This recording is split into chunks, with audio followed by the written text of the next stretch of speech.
सर्वप्रथम तो जय श्री कृष्ण। आज हम लोग एक कथा सुनेंगे।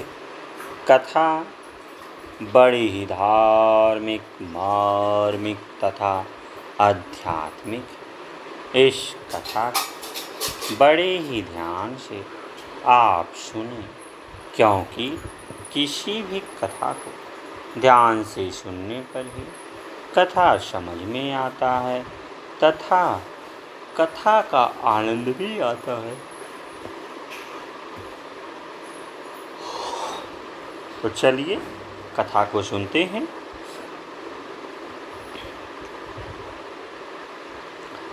भरत जी का चरित्र बड़ा ही उज्जवल और आदर्श है। उनमें कहीं कुछ भी दोष नहीं दिख पड़ता। भरत जी की महिमा अपार है। वाल्मीकि रामायण में आपको श्री विष्णु का ही अंशावतार बताया गया है। साथ ही उनका चरित्र उन्हें एक साधु शिरोमणि, आदर्श स्वामी भक्त, महात्मा, निष्पृह और भक्ति प्रधान कर्मयोगी सिद्ध करता है। भरत जी धर्म और नीति के जानने वाले, सद्गुण संपन्न, त्यागी, संयमी, सदाचारी, प्रेम और विनयी के मूर्त, श्रद्धालु और बड़े बुद्धिमान थे। वैराग्य, सत्य, तप, क्षमा, तितिक्षा, दया, वात्सल्य, धीरता, वीरता, गंभीरता, सरलता, सौम्यता, मधुरता, अमानिता और सुहृदता आदि गुणों का इनमें विलक्षण विकास हुआ था। भातृप्रेम की तो आप मानो सजीव मूर्ति ही थे। भरत की पितृभक्ति क्या थी उसको भी थोड़ा जान लेते हैं। विवाह के बाद भरत जी शीघ्र ही अपने मामा के साथ ननिहाल चले गए थे। इस कारण रामायण में इनकी पितृभक्ति का विशेष वर्णन नहीं आता।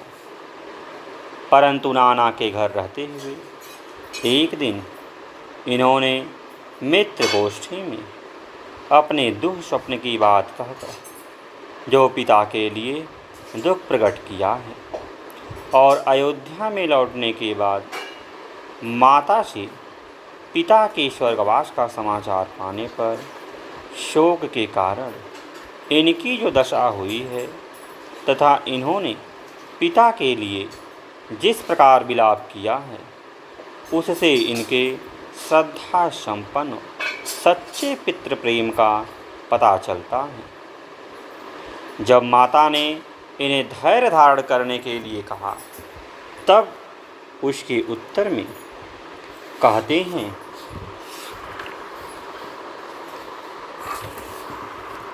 मैं तो यह सोचता था कि महाराज श्री राम का राज्याभिषेक करेंगे और स्वयं यज्ञ की दीक्षा लेंगे। इसी विचार से मैं वहाँ से प्रसन्नतापूर्वक चला था, किंतु यहाँ पर आने पर वे सभी बातें विपरीत ही दिखाई दी।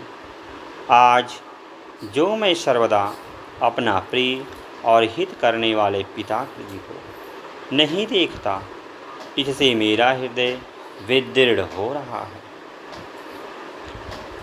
उपयुक्त ढंग से पिता के लिए शोक करते करते ही भरत के हृदय में श्री रामचंद्र जी का प्रेम उमड़ पड़ता है और वे कहने लगते हैं, जो मेरे भाई, पिता और बंधु हैं, जिनका मैं परम प्रिय दास हूँ और जो पवित्र कर्म करने वाले हैं, उन श्री रामचंद्र जी को आप शीघ्र मेरे आने की सूचना दें। धर्म को जानने वाले श्रेष्ठ मनुष्यों के लिए बड़ा भाई पिता के समान ही होता है। मैं उनके चरणों में प्रणाम करूँगा। अब वे ही मेरे आश्रय हैं। इस पर कैकेयी ने उन्हें सारी घटना कह सुनाई और राज्य स्वीकार करने के लिए कहा।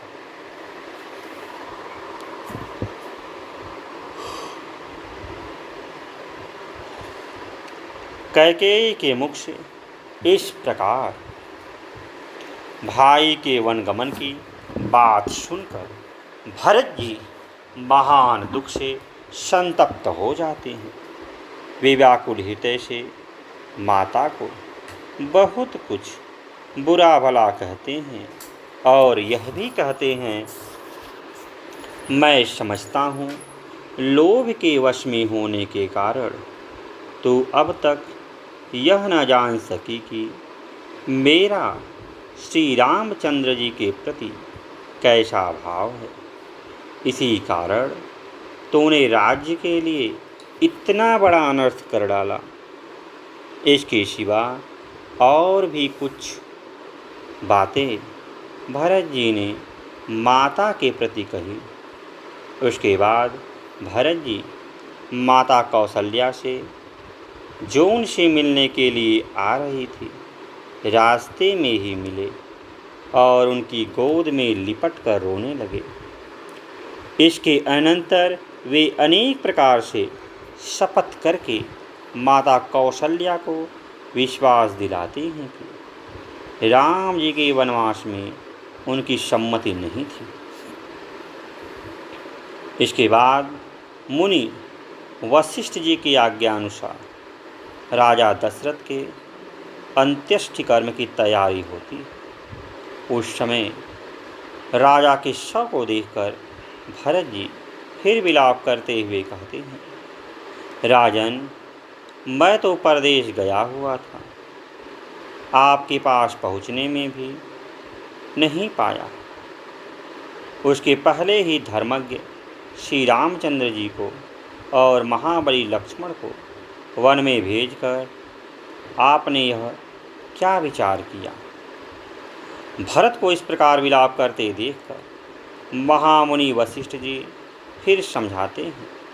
उसके बाद विधि विधान से राजा दशरथ की अंत्येष्टि क्रिया संपन्न होती। नगर में आकर 10 दिनों तक भूमि पर शयन करते हुए भरत बड़े दुख से समय बिताते। श्राद्ध आदि से निवृत्त हो जाने पर राजसभा में श्री वशिष्ठ जी तथा अन्य सभी सभासद भरत जी को समझाकर आग्रहपूर्वक राज्य स्वीकार करने के लिए कहने लगे।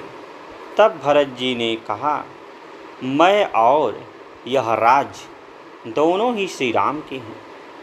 आप लोग मुझे धर्म का उपदेश दीजिए। श्री रामचंद्र जी सब प्रकार मुझसे बड़े हैं, इसलिए पुरुषोत्तम श्री रघुनाथ जी अयोध्या की तो बात ही क्या, त्रिलोकी के भी राजा होने योग्य हैं। मैं उन्हीं का अनुसरण करूँगा। आप जैसे गुणवान श्रेष्ठ साधु पुरुषों के सामने हैं। उन्हें बलपूर्वक लौटा लाने के लिए मैं सब प्रकार के उपाय करूँगा। इस पर भी यदि आर्य श्री राम को वन से लौटा लाने में समर्थ न हुआ तो जैसे श्रेष्ठ भाई लक्ष्मण रहते हैं, उसी तरह मैं भी वहीं वन में निवास करूँगा। भरत के ऐसे भातृप्रेम में शनि वचन सुनकर वहाँ बैठे हुए सभी सभासदों की आँखों से आनंद के आंसू बहने लगते। श्री राम को लौटा लाने के लिए जब भरत दल बल के साथ चित्रकूट के लिए प्रस्थान करते हैं, उस समय रास्ते में उनकी निषाद राजगुह से भेंट होती है। इसके साथ चतुरंगी सेना देखकर गुह के मन में संदेह हो जाता है और वे अपना संदेह इनके सामने प्रकट कर देते हैं। उस समय भरत निषाद से कहते हैं, निषाद राज, ऐसा अवसर न आए जो इस प्रकार दुखदायक हो। तुमको मुझ पर शंका नहीं करनी चाहिए, क्योंकि रघुकुल भूषण श्री राम मेरे बड़े भाई हैं और मैं उनके पिता के समान या मैं उनको अपने पिता के समान समझता हूँ। मैं उन वनवासी श्री राम को वनवास से लौटाने के लिए जा रहा हूँ। भरत की बात सुनकर निषाद राज का मुख प्रसन्नता से खिल उठा। वह हर्ष में भरकर कहने लगे, आप धन्य हैं जो बिना प्रयत्न के मिले हुए राज्य को त्याग देना चाहते। अतः इस भूमंडल में आपके समान मुझे कोई दूसरा नहीं दिखाई देता। इस प्रकार दोनों में बड़ी देर तक बातें होती रही। श्री राम के वियोग में उन्हीं का चिंतन करते करते शोकाग्नि से संतप्त हो जाने के कारण भरत जी सहसा मूर्छित हो गए। पास में बैठे हुए शत्रुघ्न भी उनको पकड़कर रोने लगे और बेहोश हो गए। यह देखकर निषाद राज मुग्ध हो गया। थोड़ी देर बाद चित्त स्वस्थ होने पर भरत जी ने फिर मुझसे पूछा, निषाद राज, उस दिन रात को मेरे भाई श्री राम, सीता और लक्ष्मण के साथ यहाँ किस जगह ठहरे थे तथा उन्होंने क्या भोजन करके कैसे बिछौनों पर शयन किया था, सब बातें मुझे बताओ। भरत के इस प्रकार पूछने पर गुह बहुत प्रसन्न हुआ और उसने सारी घटना ज्यों की त्यों सुना दी। उसने उन्हें वह इंगुदा का वृक्ष और कुश का बिछौना दिखाया जहाँ पर श्री राम ने सीता के साथ रात्रि में शयन किया था। उस स्थान को देखकर भरत जी की विचित्र दशा हो गई। वे भांति भांति से विलाप करने लगे। हाय, मैं मारा गया, मैं बड़ा क्रूर हूँ, जिसके कारण श्री रघुनाथ जी को सती सीता के साथ अनाथ की भांति ऐसी शैया पर सोना पड़ता जो सम्राट के वंश में उत्पन्न सब लोगों को सुख देने वाले और सबका प्रिय करने वाले हैं, जिनका वर्ण नील कमल के समान है, नेत्र लाल है, वे सब प्रकार से सुख भोगने योग्य हैं और दुख के अयोग्य हैं। वे प्रिय दर्शन श्री रघुनाथ जी अत्युत्तम प्रिय राज्य को छोड़कर किस प्रकार पृथ्वी पर शयन करते हैं। उत्तम लक्षणों वाला लक्ष्मण ही धन्य और बड़भागी है, जो संकट के समय बड़े भाई श्री राम के साथ रहकर इनकी सेवा करता है। भरत जी ने विलाप करते हुए इसी प्रकार की और भी बहुत सी बातें कही। आगे चलकर जब भरत जी महर्षि भरद्वाज के आश्रम पहुँचते हैं, उस समय महर्षि कुशल पूछने के बाद उनके हृदय पर गहरी चोट पहुँचाने वाला प्रश्न कर बैठते। वे कहते हैं, तुम्हारा यहाँ वन में किस निमित्त से आना हो? तुम निरपराधी धर्मात्मा राम और लक्ष्मण का कोई अनिष्ट तो नहीं करना चाहते? यह सुनकर दुख के कारण भरत की आँखों में जल भर आया। वे लड़खड़ाती वायु वाणी में कहने लगे, मुने, मुझसे कोई अपराध नहीं हुआ, फिर भी आप यदि मुझे इतना अपराधी समझते हैं तब तो मैं हर तरह से मारा गया। अतः आप मुझसे एक कठोर बात न कहें। ऐसी अनुपस्थिति में मेरी माता ने जो कुछ कहा या किया है वह मुझे अभिष्ट नहीं है। मैं उससे तनिक भी प्रसन्न नहीं हूँ और न मैंने उनकी बात को माना ही है। मैं तो उन नरश्रेष्ठ श्री राम को प्रसन्न करके अयोध्या लौटा ले आने के लिए और उनके चरणों की वंदना करने के लिए वन में आया। अतः मुझे इस प्रकार आया हुआ समझकर आप मुझ पर कृपा कीजिए और बतलाइए कि इस समय महाराज श्री रामचंद्र जी कहाँ हैं। यह सुनकर भरद्वाज जी बड़े प्रसन्न हुए और भरत जी की प्रशंसा करते हुए बोले, भरत, मैं तुम्हारे मन की बात जानता हूँ, तथापि उसे दृढ़ करने के लिए और तुम्हारी कीर्ति का अधिक विस्तार करने के लिए मैंने तुमसे ये सब बातें पूछी। इसके बाद और भी बहुत सी बातें हुई। भरद्वाज जी के अधिक आग्रह से उनका आतिथ्य भरत को स्वीकार करना पड़ा। ऋषिराज ने बड़े ही विचित्र ढंग से सेना और परिवार सहित भरत का आतिथ्य सत्कार किया। बड़े ही आनंद से वह रात्रि व्यतीत हुई। उसी प्रसंग में यह बात भी आई है। भरत ने उस राजमहल में जिस मुनि ने अपने योग बल से रचा था दिव्य राज सिंहासन, छत्र और चमर भी दिखे। तब मंत्रियों के साथ उन्होंने राजा श्री राम की भांति उनका सम्मान किया। श्री राम को प्रणाम करके उस आसन की पूजा की और स्वयं हाथ में चमर लेकर मंत्री के आसन पर जा बैठे। देखिए कितनी ऊंची भावना और भक्ति है, कैसा पवित्र भाव, कितनी निर्भीमानता और कितना त्याग है। जब भरत जी चित्रकूट के निकट पहुंच जाते हैं उस समय आकाश में धूल उड़ती हुई देख श्री राम लक्ष्मण से उनका कारण जानने के लिए कहते हैं। लक्ष्मण वृक्ष पर चढ़कर देखते हैं और यह निश्चय करके कि सेना सहित भरत आ रहे हैं उनके प्रति संदेह प्रकट करते हुए कठोर वचन में कहने लगते हैं। तब श्री रामचंद्र जी भरत के गुण और प्रेम की बड़ाई करते हुए कहते हैं, जिस प्रकार इस समय यह भरत हम लोगों से मिलने के लिए आ रहा है यह सर्वथा उचित है। हम लोगों के अहित का आचरण तो वह कभी मन से भी नहीं कर सकता। भरत ने तुम्हारा कब और क्या अपकार किया है जिसके कारण तुम आज उससे ऐसा भय, इस तरह की आशंका कर रहे हो।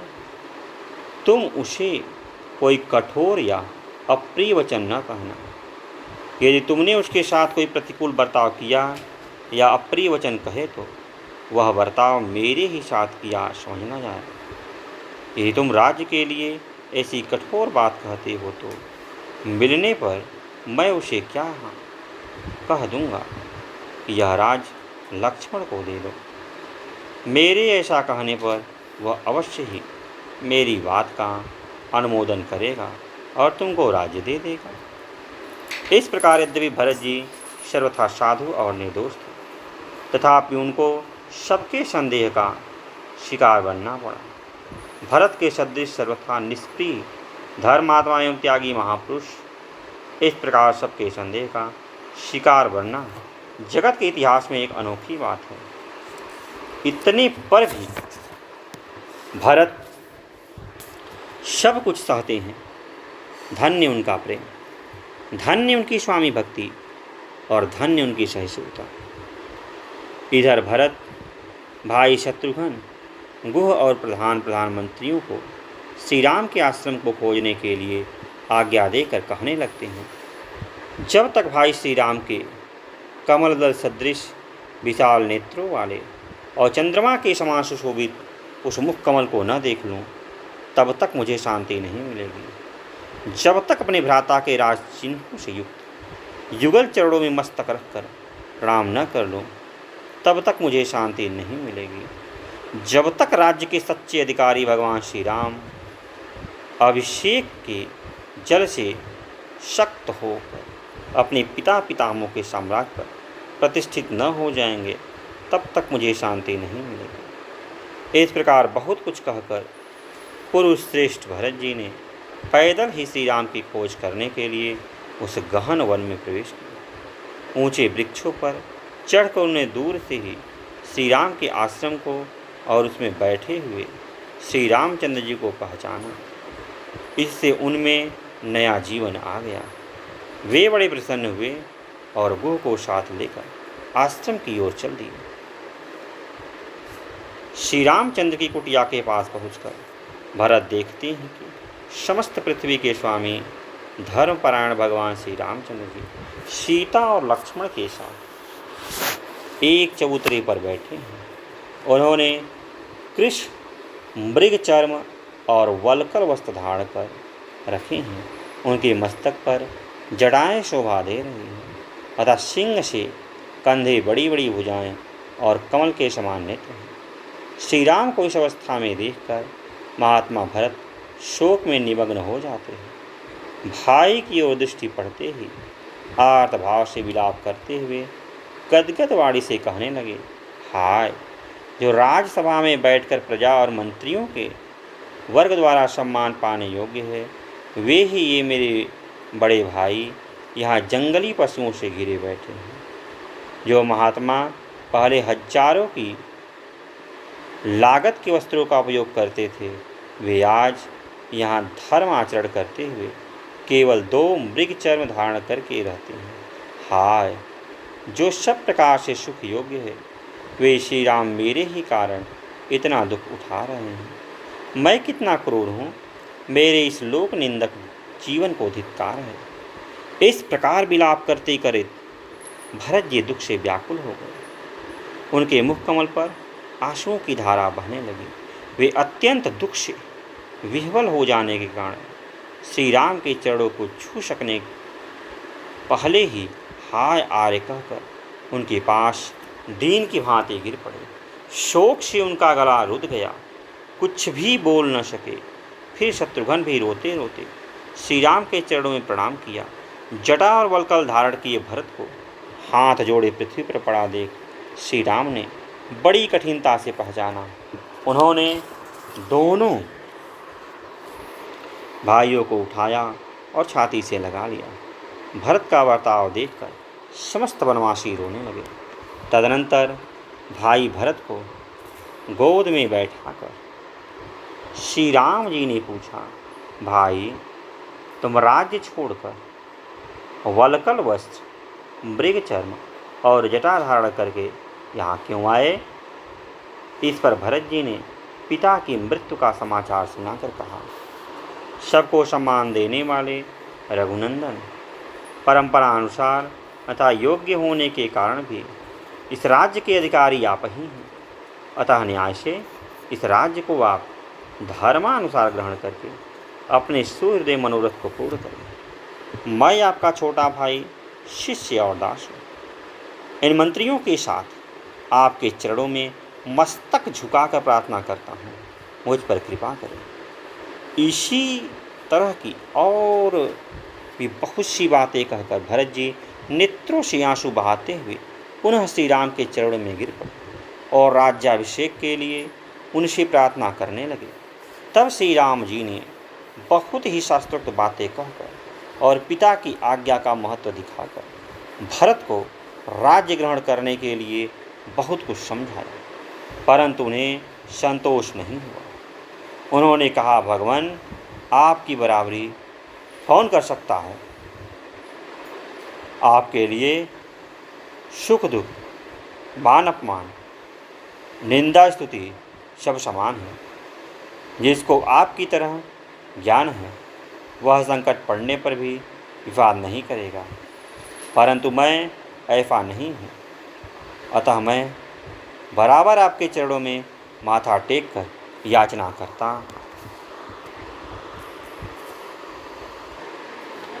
आप दया कीजिए, आप पुरुषों में श्रेष्ठ हैं। मेरा और मेरी माता का कलंक धोकर पूज्य पिताजी को भी निंदा से बचाइए इत्यादि। भारत के इस प्रकार कहने पर संपूर्ण ऋत्वजपुरवासी भिन्न भिन्न समुदाय के नेता और माताएं ये सब अचेत होकर आंसू बहाते हुए उनकी प्रशंसा करने लगे और सभी ने अपनी अपनी योग्यता के अनुसार श्री रामचंद्र जी से लौटने की प्रार्थना की। तदनंतर श्री राम ने फिर बहुत से न्याय और धर्म से पूर्ण वचन कहकर भरत को समझाया। इस प्रकार बात होते होते जब श्री रामचंद्र जी ने किसी तरह भी स्वीकृति नहीं दी, तब भरत जी के मन में बड़ा दुख हुआ। वे बोले, जब तक मेरे स्वामी मुझ पर प्रसन्न नहीं होंगे, तब तक मैं बिना कुछ खाए पिए यहीं इनके सामने बैठा रहूँगा। इतना कहकर वे दरभासन बिछाकर जमीन पर बैठ गए। तब श्री रामचंद्र जी फिर भरत को समझाया कि भाई, तुम्हारा यह कार्य धर्म के विरुद्ध है, अतः तुम इस दूराग्रह का त्याग करो। यह सुनकर भरत तुरंत ही खड़े होकर पुनः सबके सामने कहने लगे, यदि पिता की आज्ञा का पालन करने के लिए इनका वन में रहना अनिवार्य हो तो इनके बदले मैं ही 14 वर्ष तक वन में निवास करूँगा। इस पर फिर श्री राम ने भरत को समझाया, भाई भरत, इस प्रकार बदला करने का हमको अधिकार नहीं। इसके बाद सबके सामने भगवान श्री राम ने कहा, मैं जानता हूँ भरत बड़ा क्षमाशील और गुरुजनों का सत्कार करने वाला है। इस सत्य प्रतिज्ञ महात्मा में सभी कल्याणकारी गुण वर्तमान हैं। वनवास की अवधि समाप्त करके फिर जब मैं लौटूंगा तब मैं अपने इस धर्मशील भाई के साथ इस पृथ्वी का प्रमुख राजा बनूंगा। कैकेयी ने राजा से वर मांगा, मैंने उनकी आज्ञा को स्वीकार कर लिया। इसलिए भाई भरत, अब तुम मेरा कहना मानकर उस पृथ्वीपति राजाधिराज पिताजी को असत्य के बंधन से मुक्त करो। उन अतुलित तेजस्वी भाइयों का वह रोमांचकारी संवाद सुनकर और आपस का प्रेमपूर्ण बर्ताव देखकर वहाँ आए हुए जन समुदाय के साथ सभी महर्षि विस्मित और मुग्ध हो गए। अंतरिक्ष में अदृश्य भाव से खड़े हुए मुनि और वहाँ प्रत्यक्ष बैठे हुए महर्षि उन दोनों भाइयों की भूरी भूरी प्रशंसा करने लगे। इसके बाद सब महर्षियों ने भरत को श्री राम की बात मान लेने के लिए समझाया। इससे श्री राम को बड़ी प्रसन्नता हुई, परंतु भरत को संतोष नहीं हुआ। वे लड़खड़ाती हुई जवान से हाथ जोड़कर फिर श्री राम से कहने लगे, आर्य, मैं इस राज्य की रक्षा नहीं कर सकता। आप इस राज्य को स्वीकार करके दूसरे किसी को इसके पालन का भार सौंप दीजिए। यह कहकर भरत अपने भाई के चरणों में गिर पड़े। तब श्री रामचंद्र जी ने उनको उठाकर गोद में बैठा लिया और मधुर स्वर से बोले, प्यारे भाई, तुम्हारे स्वभाव से ही तथा शिक्षा के फलस्वरूप जो यह विनय युक्त बुद्धि प्राप्त हुई है, इससे तुम सारी पृथ्वी की रक्षा करने में भी पूर्णतया समर्थ हो। सूर्य तुल्य तेजस्वी श्री रामचंद्र जी के यह प्रेम और शिक्षा भरे वचन सुनकर उनकी दृढ़ता देखकर भरत ने कहा, आर्य, ये 2 स्वर्णभूषित पादुकाएं हैं। आप इन पर अपने चरण रखें, ये ही संपूर्ण जगत के योगक्षेम का निर्वाह करेंगे। धन्य है भरत के उच्चतम भाव। भगवान श्री रामचंद्र जी ने उन पादुकाओं को अपने मंगलमय चरण युगल रखकर उन्हें भरत को दे दिया। उन पादुकाओं को प्रणाम कर भरत ने श्री राम से कहा, वे रघुनंदन, मैं भी 14 वर्षों तक जटा और चीर धारण करके फल मूल का आहार करूँगा और आपके आने की बाट जोहता हुआ नगर से बाहर रहूँगा। परंतप इतने दिनों तक राज्य का सारा भार आपकी इन चढ़ पादुकाओं पर ही रहेगा। रघुश्रेष्ठ, 14 वर्ष पूरे होने के बाद उसी दिन यदि मुझे आपके दर्शन नहीं मिलेंगे तो मैं धधकती आग में प्रवेश कर जाऊंगा। भरत की यह प्रतिज्ञा सुनकर भगवान ने प्रसन्नतापूर्वक उनका अनुमोदन किया। तदनंतर दोनों भाइयों को माता कैकेयी के साथ अच्छा व्यवहार करने की शिक्षा देकर दोनों का हृदय आलिंगन करके विदा किया। उस समय भाई भरत के वियोग में श्री रामचंद्र जी की आंखों में जल भर आया। तदनंतर भरत जी भगवान की पादुकाओं को मस्तक पर धारण करके बड़ी प्रसन्नता से रथ पर सवार हुए तथा रास्ते में भरद्वाज जी से मिलकर उनसे सारी बातें कहकर और आज्ञा लेकर सिंगवेरपुर होते हुए अयोध्या पहुँचे। फिर माताओं को महल में रखकर भरत ने सब गुरुओं से कहा, तो आज के लिए इतना ही, फिर किसी दिन अन्य वीडियो मिलते हैं। तब तक के लिए जय श्री कृष्ण, जय श्री कृष्ण।